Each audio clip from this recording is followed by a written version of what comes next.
नमस्कार दोस्तों।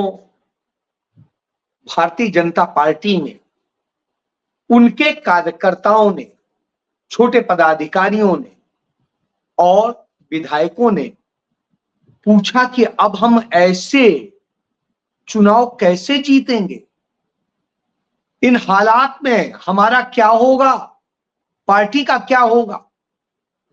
बड़े नेताओं ने कहा, आप इसकी चिंता मत कीजिए, आप हिंदू मुस्लिम के मुद्दे पर फोकस कीजिए।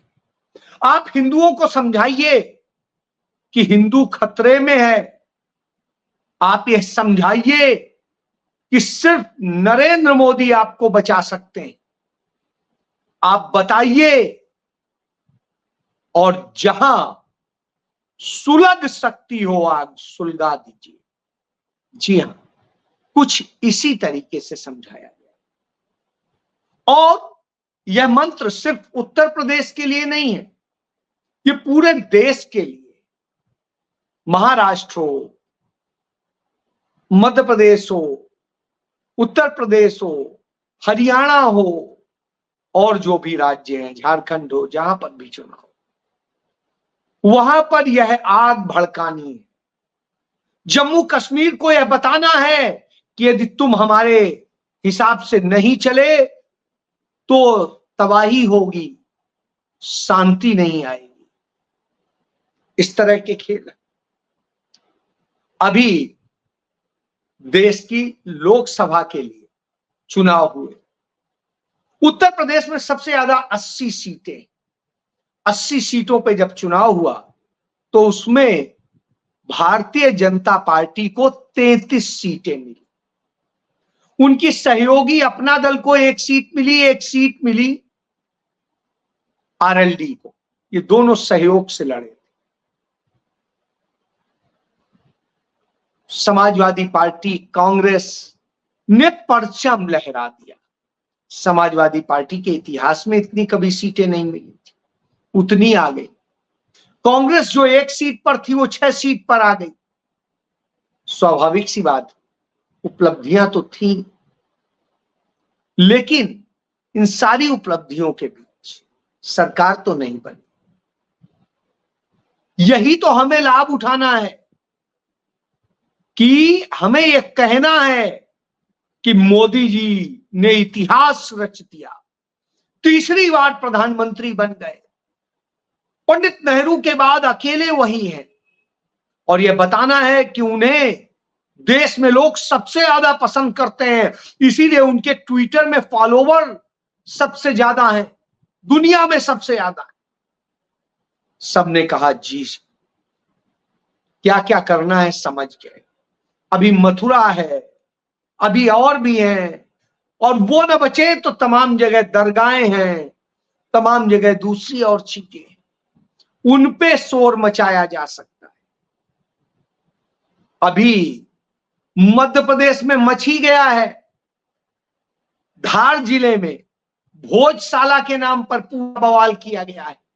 एएसआई से रिपोर्ट दिलाई गई है और यह कराया जा रहा है कि ये जो मस्जिद है, यहां असल में हिंदू मंदिर हुआ करता था, परमार काल का मंदिर था और न जाने क्या क्या।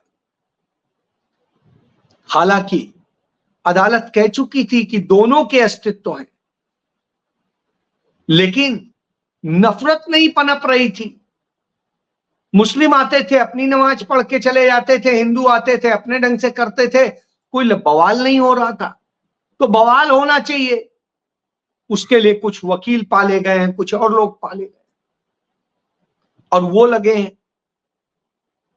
बहरहाल यह खेल है और यह खेल यहीं रुक जाता तो ठीक था। हम देख ही रहे हैं मथुरा में जो चल रहा है, लगातार मुकदमे और दूसरी और सारी चीजें हम देख रहे हैं, वाराणसी में जो चल रहा है। तो इन सब को उभारना है, लोगों को बताना है। जब यह बात समझा रहे थे जेपी नड्डा, तो कार्यकर्ता बड़े ध्यान से सुन रहे थे, पदाधिकारी सुन रहे थे। ठीक है, क्षेत्र में जाकर चुनाव परिणामों पे चर्चा नहीं करनी है, होने भी नहीं देनी है, उन कमियों पे बात नहीं करनी है, बात नहीं करनी है लोगों के दर्द पर। सिर्फ बताना है मोदी जी इतना अच्छा चला रहे और आप यदि उनके साथ नहीं आए तो खत्म हो जाएंगे, हिंदू खतरे में, मुस्लिम बढ़ आए। इस तरह से वो चुनाव जीतना चाहते, यह राजनीति देश को देना चाहते हैं। महाराष्ट्र में कोल्हापुर में जो किला है वहां पर एक दरगाह है, उस दरगाह को लेकर के विवाद खड़ा किया जा रहा है। उसको लेकर के संभाजी जो है वो लगातार विवाद खड़ा किए हुए, जो छत्रपति संभाजी है, और वो अपने ढंग से उसको बखान कर रहे हैं। क्यों? क्योंकि भारतीय जनता पार्टी ने एक हवा दे दी,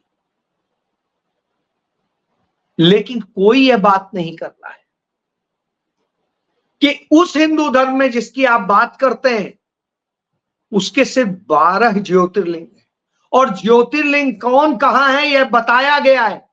जैसे सुन लीजिए, सौराष्ट्रे सोमनाथम च श्रीशैले मल्लिकार्जुनम उज्जैनिन्याम महाकाल ओंकार ममलेश्वरम परलाम वैद्यनाथम जटाकिन्याम भीम संक्रम सेतु वंदे रामेशम नागेशम दारुका वने वाराणस्याम तु विश्वेशम त्रयंबकम गौतमी तटे हिमालय तु केदारम घुस्मेशम च शिवालय एतान ज्योतिर्लिंगान सायं पता पठन सब जन कथम पापम स्मरण। मतलब ये जो ज्योतिर्लिंग है किस जगह है, कौन सा है, वो बताया गया, स्थान तक चिन्हित किया गया है। लेकिन अब नकली केदारनाथ दिल्ली में बनाया जाएगा। और नकली केदारनाथ क्यों बनाया जा रहा है? क्योंकि असली केदारनाथ से 228 किलो सोना गायब है। यह बात मैं नहीं कह रहा हूं, यह बात हिंदू धर्म के सबसे बड़े पुरोधा आचार्य शंकराचार्य जी ने कही है। शंकराचार्य अभिमुक्तेश्वरानंद जी महाराज ने इस बात को कहा कि इस पर क्यों नहीं चर्चा हो रही, इतना सोना केदारनाथ जी के मंदिर से गायब है। ज्योतिर्लिंग है, भगवान शिव का है। जब महाप्रलय आई थी उत्तराखंड में तो सिर्फ शिव ने उसी मंदिर को बचाया था, बाकी सब तबाह हो गया था, साफ हो गया था, जो प्राकृतिक रूप से गंदगी फैलाई गई थी। समझिए तो प्रभु जब साफ करेंगे तो सब साफ हो जाएगा। यह बात समझाने की वो कोशिश कर रहे हैं, वो बताने की कोशिश कर रहे हैं कि आप कैसे हिंदू हो सकते हो कि जब आप दूसरों के हक पे, दूसरों के न्याय पर डाका डालते हो तो आप नहीं हो सकते हो। आपने जिस तरह शिवसेना में तोड़ करी है, अनैतिक तरीके से तोड़ करी है, तो आप हिंदू हो ही नहीं सकते। लेकिन चुनाव जीतने के लिए बेचना है, धर्म को बेचना है, वह खेल चल रहा है। ये सारे जब खेल चलते हैं तभी चर्चा होती है, और उसी चर्चा के बीच में आता है कि किस तरीके से पार्टियों को तोड़ करके और गलत तरीके से किया गया। पिटीशंस लंबित हैं, चाहे शिवसेना की हो चाहे एनसीपी की हो। यह आपातकाल नहीं है कि सुनवाई नहीं होने दी जा रही, यह आपातकाल नहीं। तो समझाते हैं जेपी नड्डा कि अब यह चर्चा करो जाके कि आपातकाल में ये हुआ था, आपातकाल में वो हुआ था। लोगों ने कहा बहुत सारे लोग जानते हैं कुछ नहीं हुआ। तो कहते हैं अरे हम बता रहे हैं ना आपको कि ये हुआ था, आप लोगों के दिमाग में भर दीजिए। आज कौन है जो देखा हुआ है? पता ही नहीं है। जो 40-45 साल का व्यक्ति है, 50 साल का, सही बात कह रहे हैं। और जिन्हें पता है वो अपने में ही मस्त है, व्हाट्सएप यूनिवर्सिटी में घूम रहे हैं। तो आप समझ लीजिए तो ये स्थिति क्यों आ गई कि भारतीय जनता पार्टी को यह रास्ता अपनाना पड़ रहा है। यह रास्ता अपनाना पड़ रहा है कि अपनी कमियों, अपनी चीजों, अपनी हार की वजह नहीं तलाशेंगे। ये कहेंगे वो भाई बहन पढ़े लिखे अनपढ़ हैं और दूसरे को बोलेंगे कि कांग्रेस भस्मासुर है। अरे भाई, ऐसा भस्मासुर सबको चाहिए है कि जिसके कारण समाजवादी पार्टी के इतिहास में सबसे ज्यादा सीटें आ गई, कभी नहीं इतनी आई थी। तो कौन नहीं चाहेगा कि ऐसा भस्मासुर हमें ही मिले कि आप भस्म हो जाओ। यह आप समझिए। इसके बाद जिस तरह से सिखाते हैं, वो सिखाते हैं कि आप इन पर बात मत आने दीजिए, पूंजीपतियों पे कोई बात करता है मत कीजिए, बिजनेस पे बात मत कीजिए। आप कहिए 5 ट्रिलियन की अर्थव्यवस्था हो गई है, दुनिया में सबसे बड़ी हो गई है, मोदी जी का डंका बज रहा है, इस पर बात कीजिए, यही आपको जिताएगा। बहरहाल मंत्र तो शानदार। अब कितना लोग समझेंगे? तो लोग कहते हैं, कार्यकर्ता और पदाधिकारी कहते हैं साहब बेरोजगारी और दूसरी जितनी भर्ती परीक्षाएं हुई, सब कुछ हुई, उनमें पेपर लीक हुए हैं और कुछ है।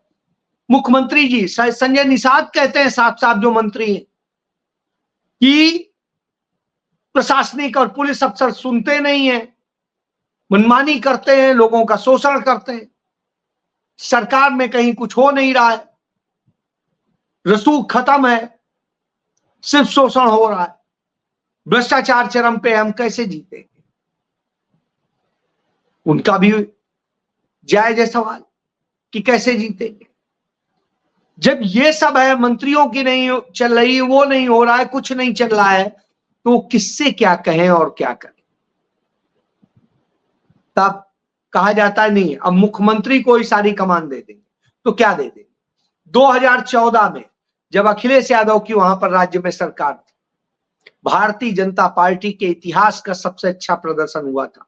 71 सीट पर भारतीय जनता पार्टी जीती थी, 2 सीटों पर उसकी सहयोगी अपना दल जीती थी, अनुप्रिया पटेल की पार्टी, यानी 73 सीटें।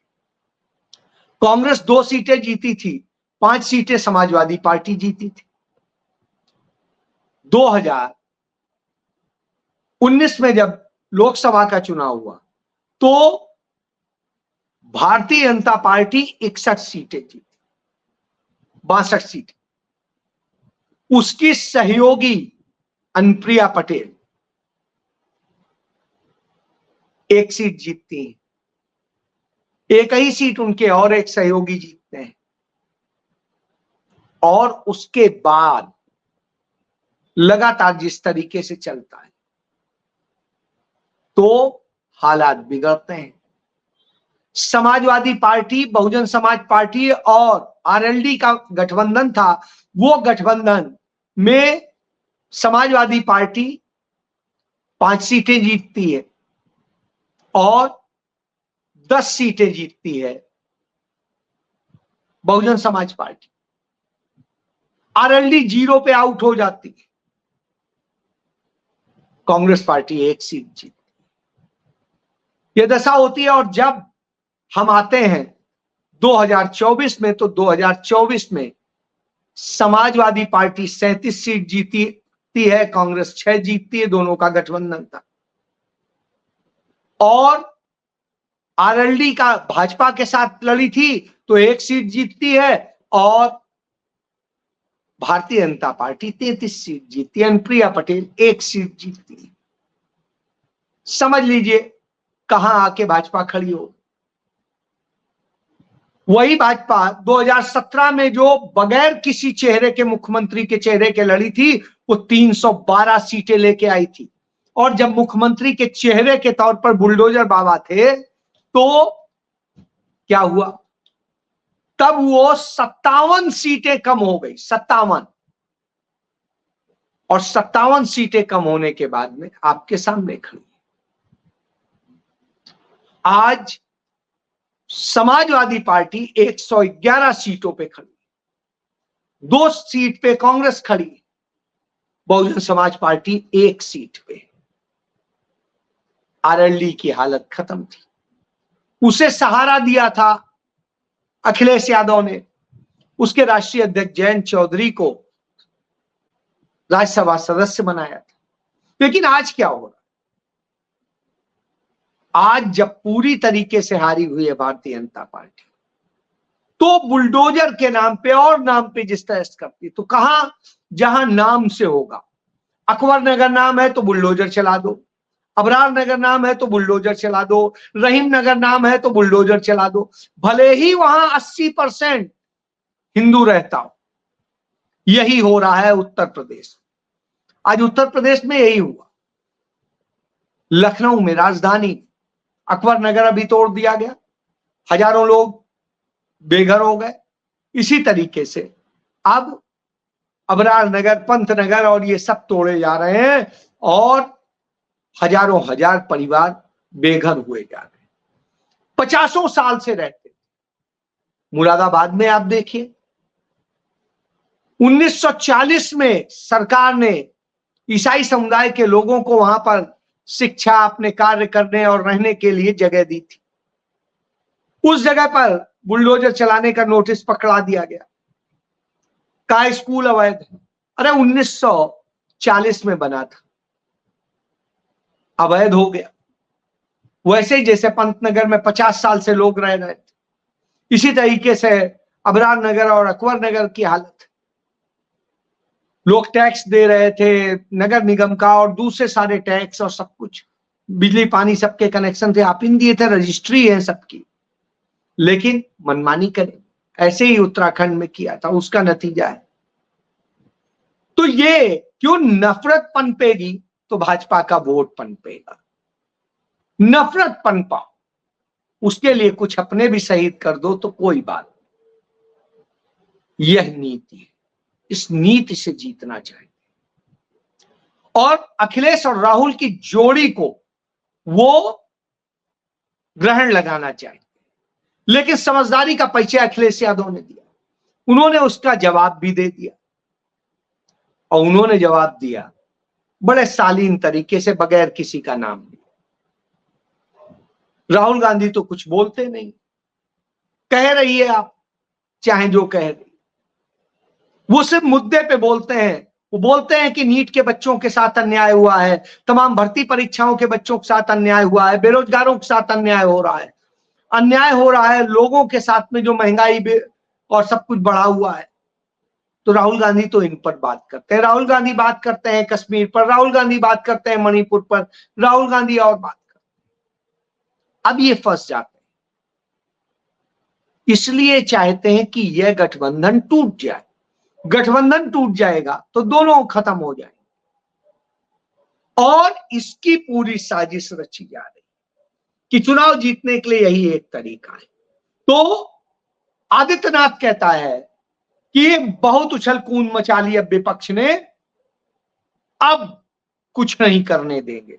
तो जब ये कहते हैं कि कुछ नहीं करने देंगे, तो आता है कि मौका आप नहीं देंगे, मत दीजिए। कौन कह रहा है उछल कूद करने? उछल कूद तो आप कर रहे हैं, अभी तक डिसाइड नहीं कर पाए कि हार की वजह क्या है। तो आप नफरत की प्रयोगशाला फिर झोंकने के उसमें शुरू कर चुके हैं, लेकिन अब जनता नहीं समझने को तैयार है आपकी बात। और जनता अब यह चाहती नहीं, वो चाहती हमारी बात करो। अब बुलडोजर हमें नहीं चाहिए, क्योंकि बुलडोजर हमारे ऊपर चलता है या उसके ऊपर चलता है, चलेगा जब।